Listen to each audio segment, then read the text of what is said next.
तो फ्रेंड्स, हम लोग बात कर रहे थे क्लास 11th बिजनेस स्टडीज के चैप्टर नंबर 1 जो कि चल रहा था nature and purpose of business. इसका अभी तक मैंने सिर्फ एक ही पार्ट अपलोड किया है जिसमें मैंने आपसे बात की थी history of trade and commerce की।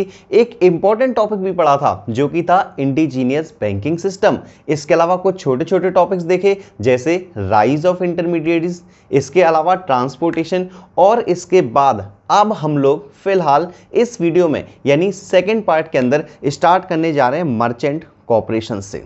तो मर्चेंट यानी व्यापारी और कॉर्पोरेशन यानी कॉर्पोरेट सेक्टर, यानी आप कह सकते हो हिंदी में बोले तो निगम। निगम समझते हो ना, जो एक संस्थान होती है, आप ये समझ सकते हो। तो कुछ मर्चेंट कॉर्पोरेशंस बनाए गए, कुछ व्यापारिक संस्थाएं बनाएंगी। क्यों बनाते हैं? ताकि रूल्स एंड रेगुलेशंस डिसाइड कर सकें, ताकि लोगों का इंटरेस्ट बना रहे, किसी के साथ धोखेधड़ी ना हो। काफी सारे नियम कानून और ऐसे भी बनाए गए जो राजाओं महाराजाओं को तक को फॉलो करना पड़ता था। दूसरी चीज मैं आपको पहले ही बता दूं कि हम लोग अभी प्रेजेंट टाइम की बात नहीं कर रहे हैं। अभी हम लोग सारी प्राचीन भारत की बात कर रहे हैं, सारी पुरानी बातें कर रहे हैं। अभी तक हम लोग प्रेजेंट टाइम पर नहीं आए हैं। पिछली वीडियो में आपने स्टार्ट किया था, टॉपिक क्या चल रहा था? History of trade and commerce. तो ये history of trade and commerce का ही कंटिन्यूअस पार्ट है आपका। ठीक, तो प्रेजेंट की बातें नहीं है, ये सारी कौन सी बातें हैं? पुरानी बातें हैं, प्राचीन भारत की बातें हैं। तो इस हिसाब से थोड़ा सा समझते हुए चलना। और मैं आपको और बता दूं थोड़ी सी बातें, तो मैं आपको सिर्फ इस वीडियो में थोड़ा सा और पकाऊंगा। इसके बाद वाले जो टॉपिक हैं अब फिर इंटरेस्टिंग टॉपिक आने लगेंगे, यानी कुछ नई चीजें मिलने लगेंगी। ये तो आपको शायद ऐसा लग रहा होगा कि भैया बहुत ज्यादा बोर हो रहे हैं, ऐसा लग रहा है जैसे इतिहास पढ़ रहे हैं। बट फिर भी यार, आप बिजनेस स्टडीज पढ़ रहे हो तो बिजनेस का इतिहास पता होना चाहिए ना, कि आखिर बिजनेस कैसे स्टार्टअप हुआ, क्या क्या परेशानी आई, क्या क्या अच्छी बातें देखने को मिली, वो सब कुछ आपको पता होना चाहिए। चलो खैर, अब टाइम वेस्ट ना करते हुए मैं आपसे बात करता हूं मर्चेंट कॉर्पोरेशंस की। तो देखो कैसे कैसे कॉर्पोरेशन बने, कौन कौन से नियम कानून बने, थोड़ा सा इनके बारे में डिस्कस कर लेते हैं। तो सबसे पहला point, to protect the interest of traders. तो ट्रेडर्स यानी व्यापारियों का इंटरेस्ट बना रहे, उनकी रुचि बनी रहे, किसमें? व्यापार में। ठीक, एक्सपोर्ट इंपोर्ट में या फिर सेल और परचेज में। तो सम कॉर्पोरेशंस वर फॉर्म। तो इसके लिए क्या हुआ? कुछ कॉर्पोरेशंस बनाई गई। जैसे मैंने अभी बात की, कुछ कॉर्पोरेट सेक्टर, कुछ कंपनीज तो आप नहीं कहोगे, कुछ संस्थाएं बनाई गई। ठीक, देखो, they form their own rules and regulation of membership. तो मेंबरशिप के लिए उनके खुद के कुछ नियम कानून हुआ करते थे, नियम कानून के ऊपर चलता था सब कुछ। तो कोड ऑफ कंडक्ट, उनके कोड ऑफ कंडक्ट रहते थे, उनके खुद के नियम होते थे, उनको कैसे व्यवहार करना है वो वहां पर रहता था। इसके अलावा which even kings were suppose to accept and respect. तो इवन राजाओं का भी उनको एक्सेप्ट करना पड़ता था, उनका सम्मान करना पड़ता था। किनका? नियम कानून का। यानी नियम कानून सबके लिए बनाए गए, चाहे तो वो व्यापारी हो चाहे वो राजा हो, और राजाओं ने भी इसको माना, इसका सम्मान किया। Second point, traders had to pay octroi duty on imported goods. तो जो व्यापारी थे, अगर वो गुड्स को इंपोर्ट करते थे, किसी दूसरे देश से मंगवाते थे, तो उन्हें ऑक्ट्राई ड्यूटी पे करनी पड़ती थी, यानी एक प्रकार से टैक्स पे करना पड़ता था। ठीक, इसके बाद trade and industry taxes also a major source of revenue. तो ये भी सरकार के लिए रेवेन्यू का एक इंपॉर्टेंट पार्ट था। चलो थर्ड पॉइंट पर देख लेते हैं, कस्टम ड्यूटीज। अब आप ये तो पता है ना, जब आप एक्सपोर्ट करते हो, कोई सामान इंपोर्ट करते हो, तो आपको जो बाउंड्री लाइन पे, जैसे हमारे देश की जो बाउंड्री लाइन है, वहां पर आपको टैक्स पे करना पड़ता है, जिसे हम कस्टम ड्यूटी बोलते हैं। ये भी विदेश पे जाने वाले सामान के लिए पे करना पड़ता है। तो custom duties varied according to communities. तो कम्युनिटीज के हिसाब से, समुदाय के हिसाब से ये वेरी करती थी, अलग अलग प्रकार के टैक्स हुआ करते थे। इसके अलावा टैरिफ्स, टैरिफ्स का मतलब टैक्सेस ही होता है। ठीक, तो taxes varied from province to province. तो प्रोविंस को आप बोल सकते हो यहाँ पर एक प्रकार से प्रांत, प्रांत समझते हो ना, जो आपका दूसरा देश है। तो हर एक प्रांत के हिसाब से, अब हम लोग ये समझो, आप प्रांत क्यों बोल रहे हैं, देश क्यों नहीं बोल रहे हैं? क्योंकि हम कब की बात कर रहे हैं? प्राचीन भारत की, पुरानी बात कर रहे हैं हम लोग, इसलिए हम लोग वर्ड इस्तेमाल कर रहे हैं प्रांत। ठीक, तो क्या था? प्रांत वाइज प्रांत टैक्सेस अलग अलग थे। किसी देश से हम ज्यादा टैक्स लेते थे, किसी से कम लेते थे। इसके बाद दी फेरी टैक्स। फेरी टैक्स एक प्रकार से ये दूसरा टैक्स हुआ करता था। क्या था इसमें, वो भी देखो, was another source of income generation. ये एक सोर्स था इनकम जनरेशन का। इसके बाद it had to be paid for passenger, ये किस पर पे किया जाता था, कौन पे करता था वो सुनो जरा। तो passenger, goods, cattle and cards, तो ये इनके द्वारा पे किया जाता था, जिसका नाम क्या था, फेरी टैक्स। इसके बाद फिफ्थ पॉइंट देखो, यही कंटिन्यू में है, local bodies use to receive tax, और टैक्स रिसीव कौन करता था, लोकल बॉडीज। ठीक, तो लोकल बॉडीज यानी जो हमारे स्थानीय जो निकाय हैं उनके द्वारा टैक्स रिसीव किया जाता था। इसके बाद सिक्स पॉइंट देखो, दी गिल्ड, गिल्ड का मतलब होता है हेड ऑफ महाजन्स, यानी जो महाजन्स के भी हेड है उन्हें हम गिल्ड कहते हैं। गिल्ड कोई इंग्लिश का वर्ड नहीं है, गिल्ड आपको नाम ही याद रखना पड़ेगा। ठीक, तो use to deal directly with kings, तो जो किससे डील करते थे, डायरेक्टली राजाओं से। ठीक, कौन डील करते थे, आपके ये नाम ध्यान रखना, गिल्ड। ठीक, और tax collector and settle the market toll on behalf of all the merchants, तो सारे मर्चेंट्स के बिहाफ पे ये लोग इकट्ठा टैक्स करके किसे पे पहुंचाते थे, राजाओं को। इसके बाद सेवन पॉइंट है द गिल्ड मर्चेंट्स, यानी अगेन हम लोग महाजन्स के जो हेड हैं उनकी बात करें तो the guild merchants also acted as custodian of religious interest, तो इनने एक प्रकार से और कैसे काम किया, रिलीजियस इंटरेस्ट, यानी हमारे धर्म के प्रति हमारी रुचि बनी रहे, तो उसमें इन्होंने बहुत ज़्यादा सहयोग प्रदान किया। एक प्रकार से ये समझ लो कि धर्म की रक्षा भी की। ठीक है, किन्ने, गिल्ड ने। गिल्ड कौन थे, महाजन्स के हेड। ठीक, इसके बाद they undertook the task of building temples, तो इन लोगों ने काफी सारे मंदिर भी बनाए, and made donation by laying taxes on their members, और जो उनके पास भी मेंबर से टैक्स वसूलते थे ये लोग, उसको इन्होंने मंदिरों पे खर्च किया, यानी इन्होंने धर्म के ऊपर काफी कुछ कामकाज किया। इसके बाद due to commercial activities big merchants gain power in society, तो क्या हुआ, कॉमर्शियल एक्टिविटीज की वजह से जो बड़े बड़े व्यापारी थे उन्होंने सोसाइटी के अंदर पावर गेन की। तो ये था हमारे कुछ मर्चेंट कॉर्पोरेशंस। अब इसके बाद कुछ मेजर ट्रेड सेंटर्स भी देख लेते हैं। अब कौन कौन से ट्रेड सेंटर्स थे, और मैं आपको पहले ही बता दूं एग्जामिनेशन पॉइंट ऑफ व्यू से इंपॉर्टेंट टॉपिक है। ठीक, अभी मैं आपको याद भी करवाऊंगा ये टॉपिक, पहले समझ लो सारे। तो देखो कौन कौन से ट्रेड सेंटर्स थे, सीधी बात समझना क्या है, रटना है आपको। ट्रेड सेंटर्स हैं भाई, व्यापारिक केंद्र हैं, समझोगे क्या, बस आपको ये समझना है ये जगह है ये काम होता था, नेक्स्ट ये जगह है वहां ये काम होता था, इस प्रकार के जगह के हिसाब से काम आपके बटे हुए थे। दूसरी चीज, पुराने नाम है, प्राचीन भारत की बात करें तो नाम आप नए याद नहीं करोगे। जैसे आज की डेट में हम बोलते हैं पटना, इसका पुराना नाम क्या था, पटलिपुत्र, तो आपको याद क्या रखना है, पाटलिपुत्र ही आपको याद रखना है, आप अभी पटना नहीं बोलोगे क्योंकि हम प्राचीन भारत की बात करें। चलो एक एक से पहले डिस्कस करते हैं, फिर मैं आपको याद करवाता हूं। तो सबसे पहले हम लोग अगेन बात कर लेते हैं पटलिपुत्र की या पाटलिपुत्र की, तो नोन एज पटना टुडे, आज की डेट में क्या कहा जाता है इसे, Patna. It was not only a commercial town, ये ओनली कॉमर्शियल टाउन नहीं है, ये ओनली व्यापारिक केंद्र नहीं था आपका, but also a major centre for export of stones, तो पत्थरों के एक्सपोर्ट के लिए, निर्यात के लिए ये एक बहुत बड़ा केंद्र था। ठीक, याद रहेगा, पहला पाटलिपुत्र, और कहां आज की डेट में क्या कहा जाता है, पटना, किस चीज का केंद्र था, एक्सपोर्ट ऑफ स्टोन्स, पत्थर। ठीक, सेकंड है पेशावर, तो it was an important export centre for wool and for import of horse, तो ये चीज याद रखना, जो आपका पेशावर है किस लिए, एक्सपोर्ट सेंटर ऑफ, एक तो वुल, दूसरा हॉर्सेस। ठीक, इसके अलावा यहां और क्या क्या होता था, तो it had huge commercial transaction between India, China and Rome, तो यहां से पेशावर से काफी सारी ट्रांजेक्शन हुई, किस किस के बीच में, भारत, चाइना और रोम के बीच में। तीसरे पॉइंट पर आओ, तक्षशिला। तक्षशिला क्या था, यहां ये देख लो, it was a major centre for land route, तो ये लैंड रूट के लिए बहुत बड़ा सेंटर था, और इसको आपको इसलिए भी याद रखना है, ठीक, क्योंकि यहां पर तक्षशिला यूनिवर्सिटी भी बनी हुई है। ठीक, चलो आगे देखते हैं, पहले पूरा रीड करते हैं हम लोग पॉइंट को। तो it was a major centre of land route between India and Central Asia, तो ये लैंड रूट है, एक इंपॉर्टेंट लैंड रूट है, किस किस के बीच में, भारत और एशिया के केंद्र के बीच में। ठीक, तो India and Central Asia. It was also a city of financial and commercial bank, तो इसलिए भी इसे याद रखना है क्योंकि ये एक सिटी थी जो किसके लिए प्रसिद्ध थी, एक तो फाइनेंस यानी पैसों के लिए, दूसरा कॉमर्शियल बैंक्स के लिए, आपकी वाणिज्यिक बैंकों के लिए।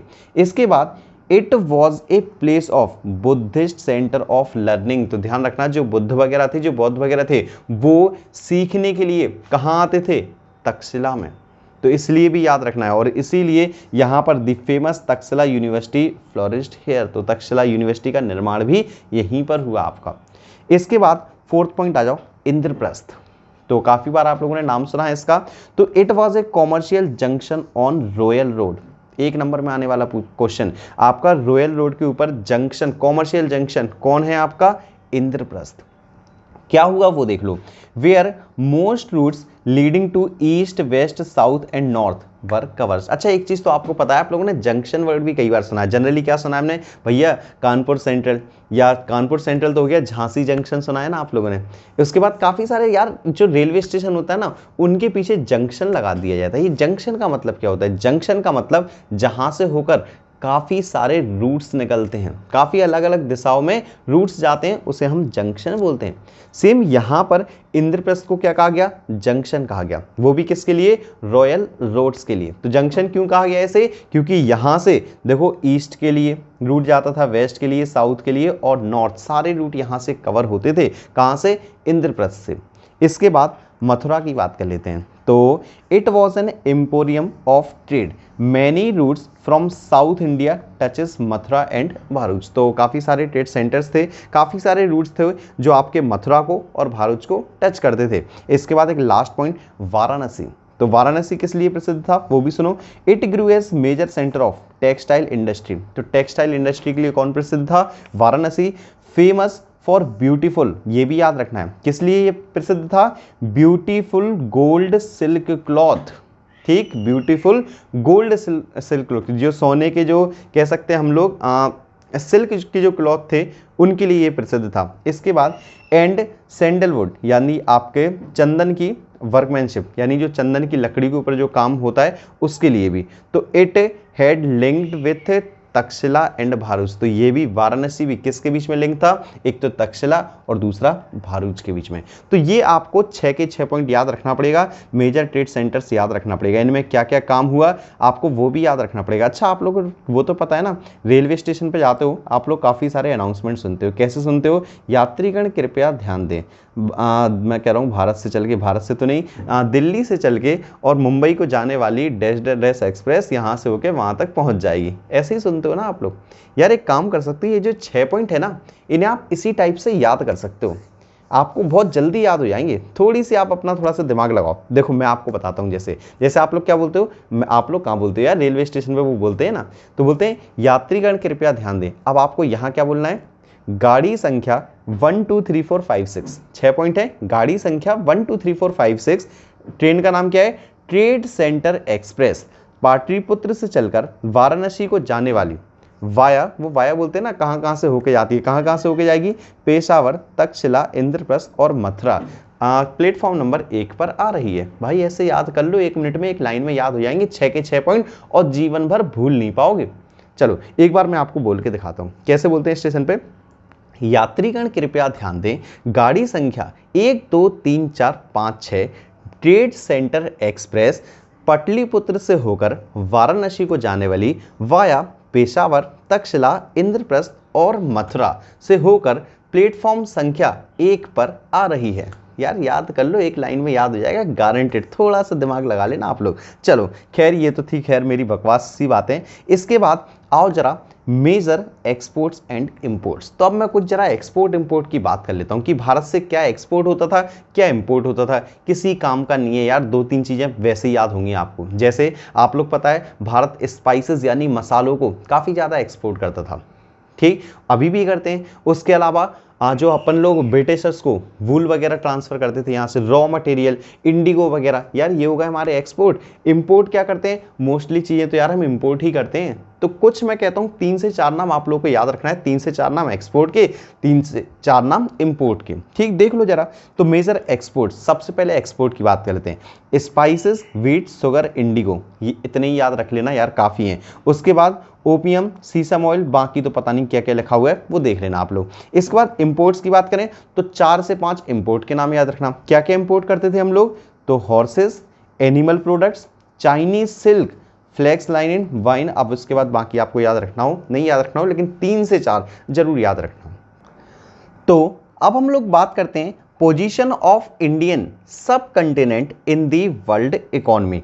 अब देखो भारत यानी जो उपमहाद्वीप है वो विश्व अर्थव्यवस्था में किस प्रकार से सामने उभर के आए। और हम कब की बात करें, अगेन मैं आपसे कहूंगा हम history of trade and commerce पढ़ रहे हैं, हम प्राचीन भारत की ही बात कर रहे हैं। तो हम यहां पर बात करेंगे फर्स्ट एडी से लेकर 1991 तक। 1991 तक की क्यों बात करेंगे, अभी तक की क्यों नहीं करेंगे, क्योंकि 1991 में एक बहुत बड़ा चेंज आया था जिसको नाम दिया गया था न्यू इकोनॉमिक पॉलिसी 1991, जिसे आप लोग शायद एलपीजी पॉलिसी के नाम से भी जानते हो, लिबरलाइजेशन, प्राइवेटाइजेशन एंड ग्लोबलाइजेशन। तो चलो एलपीजी पॉलिसी के पहले तक की कुछ बातें हम लोग समझ लेते हैं। तो सबसे पहला पॉइंट है between first and seventh centuries. तो देखो पहले सेंचुरी और 7वीं सेंचुरी यानी 7वीं शताब्दी तक क्या हुआ वो सुनो।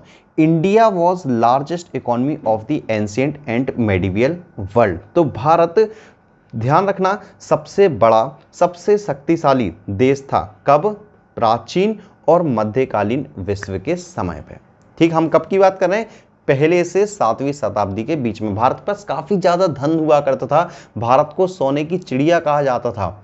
देखो आगे रीड करते हैं, controlling about 1/3 and 1/4 of the world's wealth. अगर पूरे विश्व की वेल्थ की बात करें, पूरे विश्व की पूंजी यानी धन की बात करें, तो भारत के पास 1/3 1/4 पूरा विश्व का भारत के पास धन था, इसीलिए भारत को सोने की चिड़िया कहा जाता था। इसके बाद the country was referred as Swarna Bhumi and Swarna Dweep in writing of many travellers. तो काफ़ी सारे जो ट्रेवलिंग करने आते ना, तो काफ़ी सारे ट्रेवलर्स ने भारत को किस नाम का दर्जा दिया, एक तो स्वर्ण भूमि और दूसरा स्वर्ण द्वीप। तो काफ़ी सारे ट्रेवलर्स ने भारत को क्या नाम दिया, स्वर्ण भूमि और स्वर्ण द्वीप। स्वर्ण वर्ड पता है ना आपको, स्वर्ण हम बोलते हैं सोने को यानी आभूषणों को, या हम कह सकते हैं हीरे जवाहरातों को, इनको स्वर्ण बोलते हैं। तो भारत के पास पहले काफ़ी ज़्यादा स्वर्ण मौजूद था, काफ़ी सारा हम कह सकते हैं गोल्ड वगैरह मौजूद था। इसके बाद दी प्री कॉलोनियल पीरियड। अब बात कर रहे हैं प्री कॉलोनियल। कॉलोनियल पीरियड याद है आप लोगों को, अंग्रेजों के टाइम का जो पीरियड था, क्योंकि इन्होंने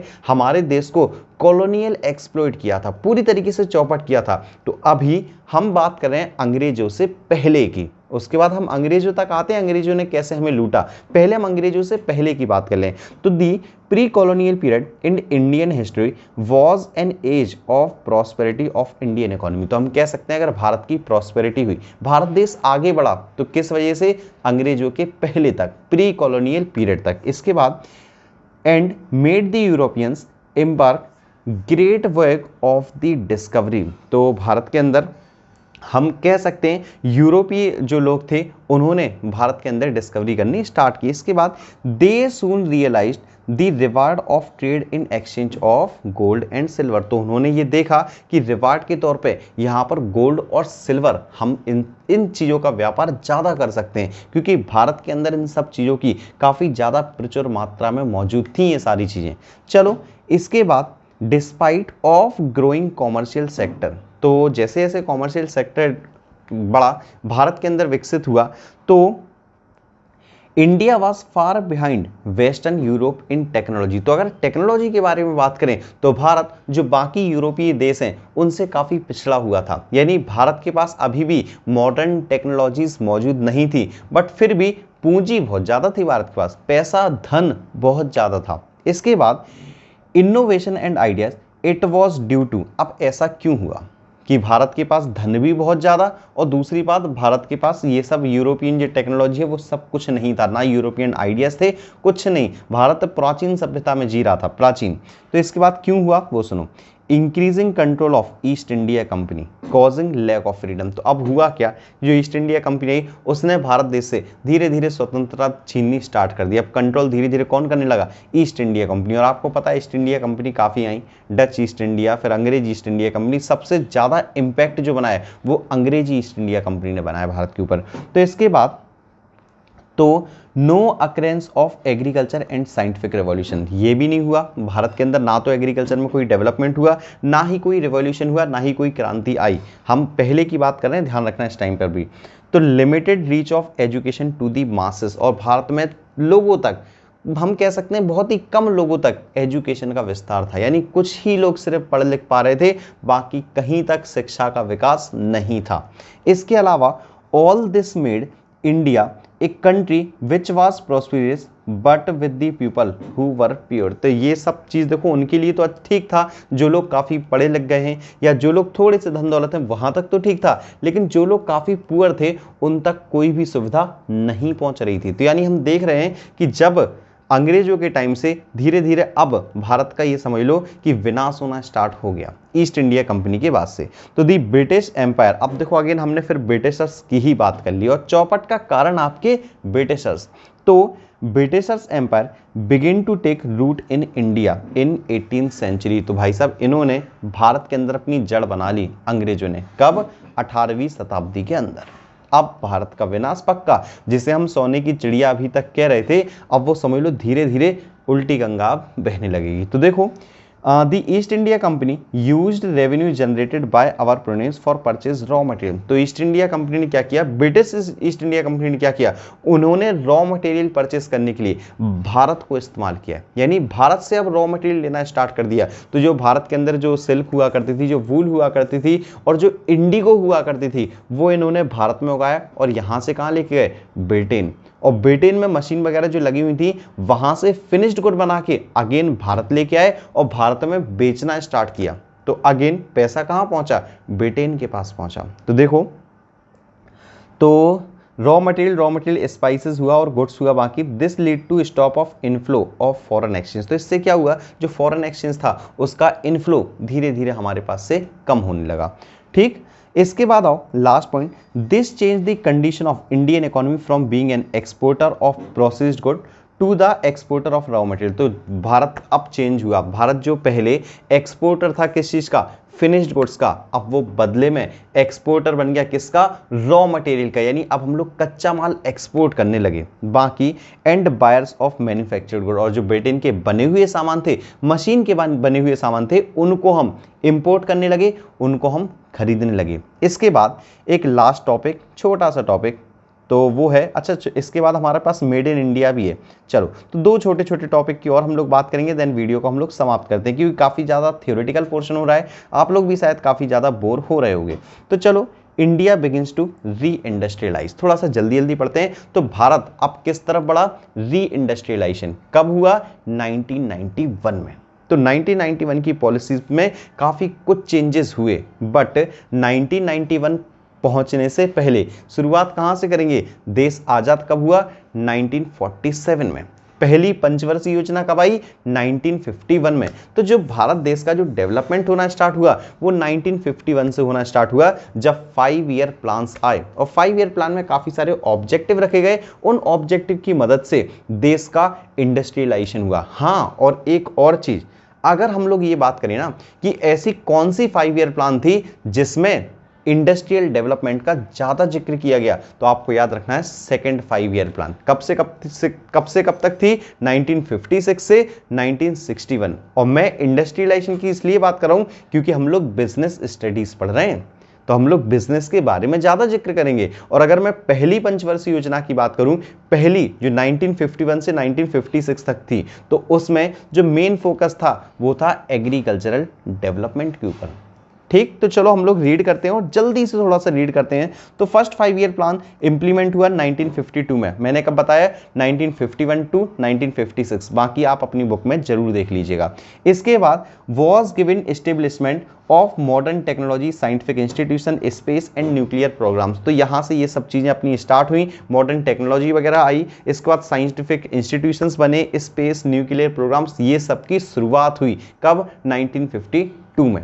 इसके बाद despite these efforts Indian economy could not develop at rapid pace. तो फिर भी ये सब चीजें होने के बावजूद हम लोग तीव्र गति से नहीं बढ़ पाए। फिर क्या हुआ, due to lack of capital formation, हमारे पास कमी थी किस चीज की, कैपिटल फॉर्मेशन, हमारे पास पूंजी कम थी, इन्वेस्टमेंट कम था हमारे पास। राइज इन पॉपुलेशन, ओफो, पॉपुलेशन तीव्र गति से बढ़ रही थी, पॉपुलेशन जनसंख्या बढ़ रही है, पैसा बहुत कम है, इन्वेस्टमेंट है नहीं, कंपनीज है नहीं, मशीन्स है नहीं, प्रोडक्शन हो नहीं रहा है, पॉपुलेशन बढ़ रही है, भाई खिलाओगे पिलाओगे क्या। तो इस वजह से जो देश का विकास था वो बहुत धीरे धीरे था, बहुत स्लो मात्रा में था। तो huge expenditure on defence, defence के ऊपर काफ़ी कुछ खर्चा किया हमने, और इनएडिक्वेट इंफ्रास्ट्रक्चर, और देश का जो इंफ्रास्ट्रक्चर था वो पर्याप्त नहीं था। तो देखा जाए तो हमें पूरे देश को, हर एक सेक्टर को अब दोबारा से री इंडस्ट्रियलाइज करना था, दोबारा से बनाना था, इसलिए थोड़ा सा गति स्लो थी देश की। तो as a result India relied heavily on borrowing from foreign sources. तो इन सभी के बावजूद भारत ने किस पे विश्वास किया? भारत ने मेन फोकस किस पे किया? भारत ने फोकस किया कि विदेशों से उधार ले लिया जाए, और भारत यहीं ये समझ लो फंस गया। कैसे फंसा? भारत ने विदेशों से लोन लिया, और लोन लेते लेते इतना ज़्यादा हम लोगों ने लोन ले लिया कि एक टाइम तो ऐसा आ गया था कि इतना पैसा नहीं बचा था हमारे पास कि हम 14 दिन की विदेशों की पेमेंट कर सकें। ठीक, तो ये समझ लो भारत के ऊपर लोन काफ़ी ज़्यादा बढ़ गया था, और यही सब कारण थे 1991 की पॉलिसी के। ठीक, चलो रीड करते हैं बुक के हिसाब से। तो as a result India relied heavily on borrowing from foreign sources and finally agreed to economic liberalisation in 1991। और इन्हीं सब के बावजूद 1991 में हम लोगों ने लिबरलाइजेशन, प्राइवेटाइजेशन और ग्लोबलाइजेशन की पॉलिसी को फॉलो किया।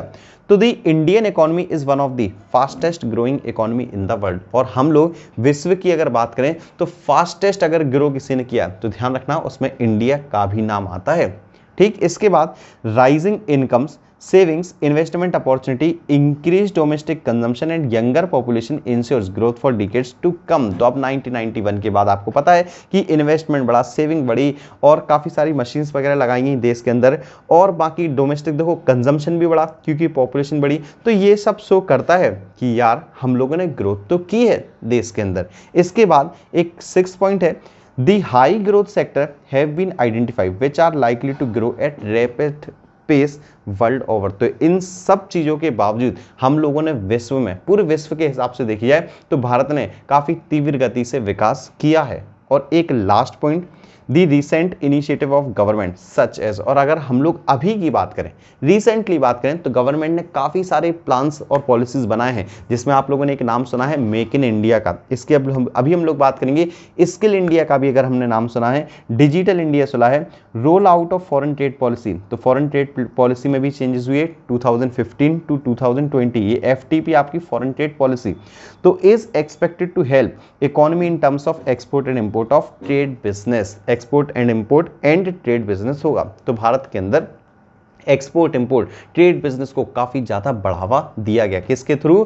फॉरेन ट्रेड पॉलिसी 2015 टू 2020 के थ्रू। ठीक, इसके बाद एक छोटा सा टॉपिक मेक इन इंडिया की और बात कर लेते हैं। अच्छा, इसको जरा ध्यान से देखो आप लोग, ध्यान से देखो जरा।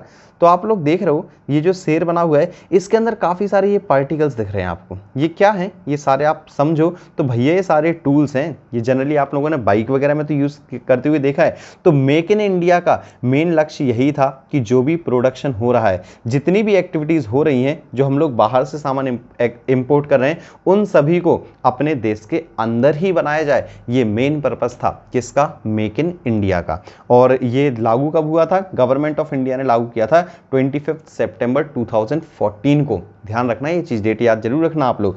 तो इसमें इस पर फोकस किया गया था कि जो मल्टीनेशनल कंपनीज वगैरह हैं वो भी हमारे देश के अंदर ही सामान बनाएं। हमारे देश के अंदर सामान बनाने से क्या होगा? जो हमारे देश की जनता है, जो हमारे देश के अनएम्प्लॉयड हैं, क्योंकि हमारे देश के अंदर बेरोजगारी बहुत है, गरीबी बहुत ज़्यादा है, तो हमारे देश के लोगों को रोजगार मिले, इसलिए मेक इन इंडिया का स्टार्ट किया गया। चलो पूरा रीड कर लेते हैं। इनकरेज किया इसने national as well as multinational company to manufacture their product in India, ताकि वो अपने प्रोडक्ट भारत के अंदर ही मैन्युफैक्चर करें। The major objective of Make in India initiative are job creation. Main objective क्या था? जॉब क्रिएट करना।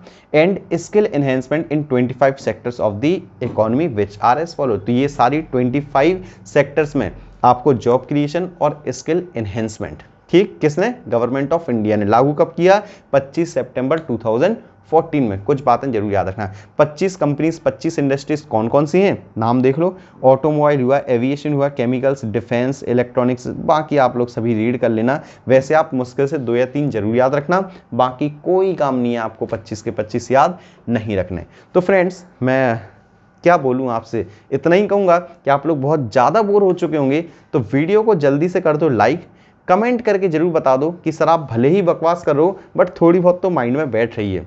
थोड़ा बहुत तो हमें समझ में आ रहा है, तो कमेंट करके जरूर बताएं। और हाँ, ज़्यादा से ज़्यादा शेयर जरूर करें। इसके अलावा लाइव क्लासेस हम लोग बहुत ही जल्द स्टार्ट करने वाले हैं, तो लाइव क्लासेस से रिलेटेड अगर आपकी कोई भी क्वायरीज हैं तो आप हमसे 7860665654 पर पूछ सकते हैं। बेसिकली हम लोग अकाउंटेंसी और इकोनॉमिक्स की लाइव क्लासेस स्टार्ट करने वाले हैं 25 ऑफ जुलाई से आपकी लाइव क्लासेस स्टार्ट हो जाएंगी। तो ज़्यादा जानकारी के लिए मैंने आपको नंबर दिया है, आप हमारा app Jhansi institute of commerce भी डाउनलोड कर लें। चलो तो फ्रेंड्स, मैं मिलता हूं आपसे बहुत ही जल्द नेक्स्ट वीडियो में। वीडियो देखने के लिए आप सभी लोगों का बहुत बहुत धन्यवाद।